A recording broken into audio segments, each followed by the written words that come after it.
잔디밭에서 진행되는 가을 클래식 축제 GSO 프롬스가 이번 주 일요일 오후 4시부터 광주 문화예술회관 앞에서 진행이 됩니다. 광주시향의 단원들이 직접 가을과 잘 어울리는 이 클래식 축제를 선사한다고 하는데요. 광주문화재단 이유진 정책연구교류팀장과 미리 살펴보겠습니다. 팀장님 안녕하십니까? 네, 반갑습니다. 네, GSO는 이 광주시립교향악단의 약자죠. 네.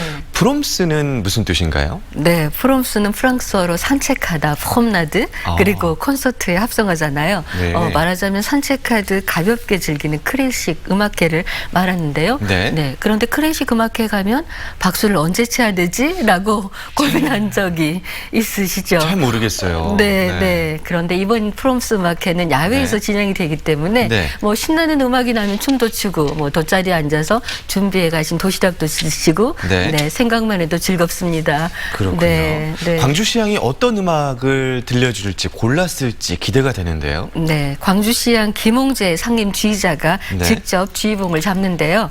주페 경기병 소곡, 슈트라우스의 라데츠키 행진곡 등의 명곡들이 연주가 됩니다. 그런데 라데츠키 행진곡 순서에서는요. 김홍재 지휘자가 어린이들에게 지휘대와 지휘봉을 내어줄 것이라고 합니다. 광주시립교향악단을 직접 지휘해보고 싶은 어린이 있으세요? 라고 요청을 하는 거예요.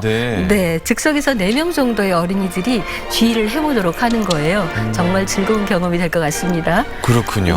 또 연주회 전에 미디어 아트도 볼 수 있다고 들었어요. 네, 미디어 아티스트죠. 박상화 작가의 무등 환타지아가 작품이 이렇게 상영이 되는데요.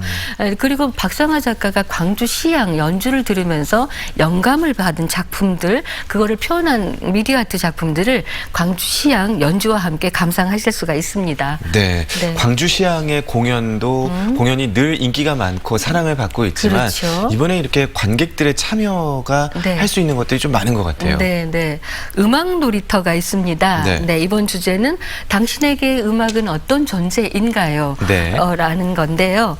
음악 서점, 음악 드로잉, 어린이 워크숍 등을 통해서 보고 듣는 음악을 넘어서서 생각하는 음악의 시간이 될 것 같습니다. 작곡가 에리사티는 음악은 집에 늘 있는 가구와 같은 존재일 수도 있다고 했습니다. 가구와 같다. 많은 작곡가들이 자신의 음악에 집중해 줄기를 바라죠.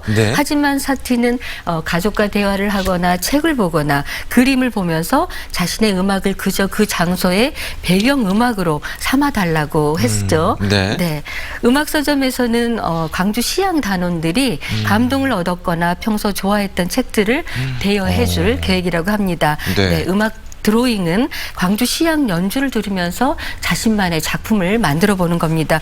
이런 과정들을 통해서 과연 음악은 무엇이지? 라고 하는 질문과 답을 구해보면 좋을 것 같습니다. 음악 서점, 음악 드로잉 이런 참여 프로그램들 따로 신청을 먼저 해야 되는 건지도 궁금하고요. 또 이번 주말 계속 비가 온다고 들었는데 광주문화예술회관 앞에서 진행이 될 수 있을까요? 먼저 음악 놀이터 각 프로그램은 3시부터 8시까지 진행이 됩니다. 잔디마당 설치 부스에서 운영이 되는데요. 현장에서 선착순으로 무료로 진행이 됩니다.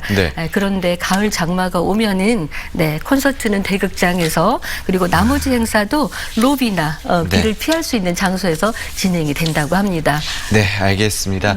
GSO 프롬스에 대해서 광주문화재단 이유진 정책연구교류팀장에게 이야기 들어봤습니다. 고맙습니다. 감사합니다.